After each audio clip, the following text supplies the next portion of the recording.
Milí priatelia, nedá mi, aby som nevyjadril rozhorčenie z toho, že Ministerstvo hospodárstva si dovolilo v materiáloch na prorastové opatrenia, ako to nazvali, navrhnúť zrušenie rekreačných a športových poukazov. Som veľmi hrdý, že rekreačné a športové poukazy fungujú.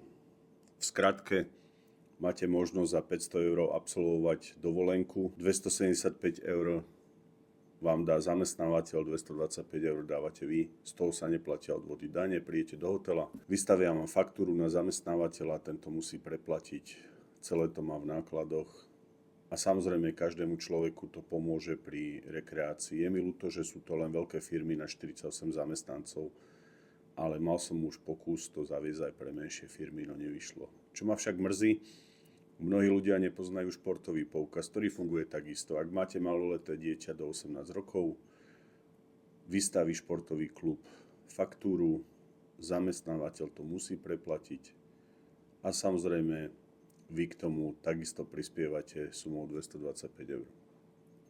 Športové a rekreačné poukazy sú benefit pre zamestnancov a nečakal by som, že Hlas sociálna demokracia cez podpredsedničku vlády pani Sakovú takéto opatrenie navrhujú, ale mám preto pochopenie, pretože aj na ministerstve hospodárstva je množstvo ľudí, ktorí tam ešte ostali po Sulíkovi a pravdepodobne tieto opatrenia pripravovali, pretože aj ďalšie opatrenia sú doslova nekoncepčné, nezodpovedné a nebudem sa povedať niektoré šialené.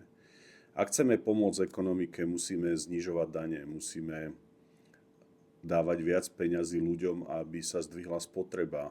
Musíme znižovať dane a sociálne odvody, nech majú ľudia vyššiu čistú mzdu a nech podnikatelia proste majú zmysel pri podnikaní a ten ich zmysel je zisk. Problémom Slovenska sú zle nastavené odpisy a mnohé iné ekonomické súvislosti.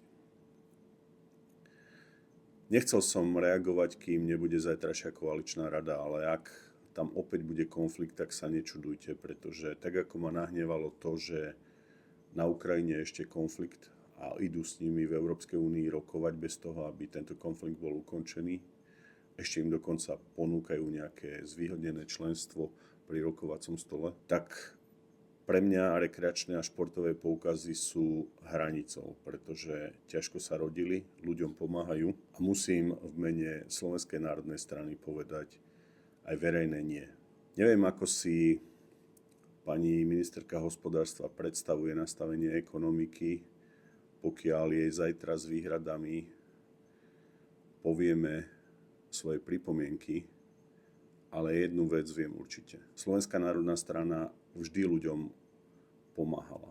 Keď sme boli zodpovední za vojakov, zdvihli sme platy. A včera dokonca na výstave v Inchebe, keď som videl to množstvo slovenských produktov, ktoré sme podporili, či je hufsnica Zuzana, či to bol stroj spolupracový s Patriou a mnohé iné veci, nehovoriac o kúpe F-16, za ktorú sme si zlízli a dneska sa s ňou každý tam fotí.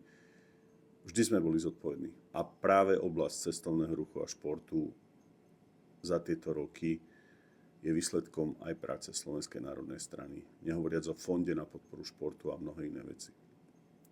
Mrzí ma, že k tomuto politickému konfliktu príde, ale chcem ešte raz zopakovať koaličným partnerom. Na rekreačné a športové poukazy, vážení koaliční partneri, nesaháte.